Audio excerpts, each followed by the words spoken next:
Today, I'm going to tackle one of the most important questions in integrating sustainability.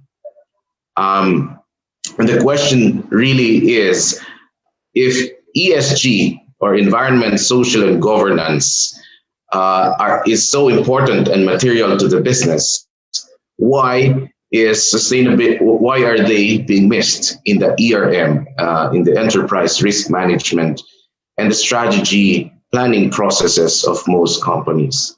If they're so important from a materiality standpoint, as provided by most sustainability frameworks, why are the ERM teams and sustainability and strategy and planning teams not really looking at these sustainable development issues?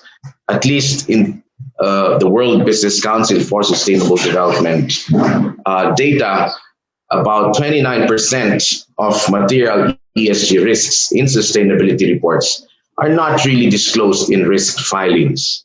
This indicates that most companies have a very separate, a very distinctly different processes that they do for reporting for sustainability, as well as the risks that could compromise their ability to deliver on their business objectives.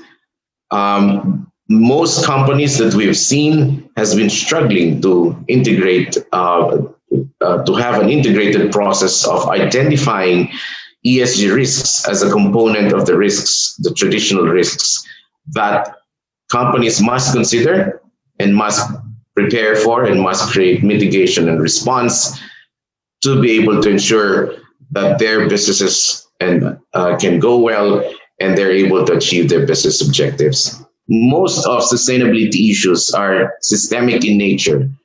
They are comprised of multiple factors, and these multiple factors could compound the negative impacts that they could cause to a company, but in a very complex way. But if you look at most of the mainstream risks that most companies are familiar with, you'd see information risk, security, and regulatory risks. They have very direct and very clear impacts to the company. And this is one of the reasons why in the ERM processes, most sustainability issues are not really captured because they're too complex, they're non-linear, and you don't have a good way to measure how it impacts the company.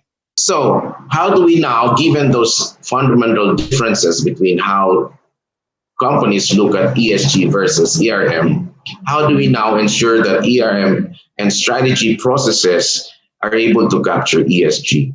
What we did was to put together a framework to simplify the thought process. It starts with, first of all, in the way the company identifies risks.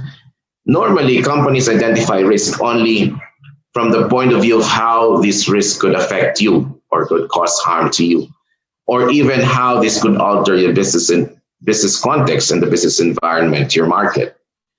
But with the framework that we built, we think that there's a third consideration that you need to look at. If you're aggravating the issue, in some ways, it will worsen the issue, and it will worsen the issue, and it will, when the issue worsens, it could also backfire to you. You have to consider that as material risks.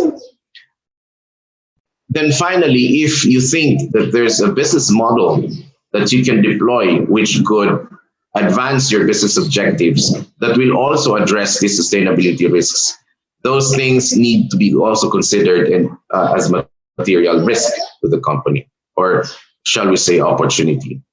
When you have a much broader way of understanding what these risks are and identifying what are relevant to the company, then you will have a much broader set of risks that already integrates and captures the ESG concerns.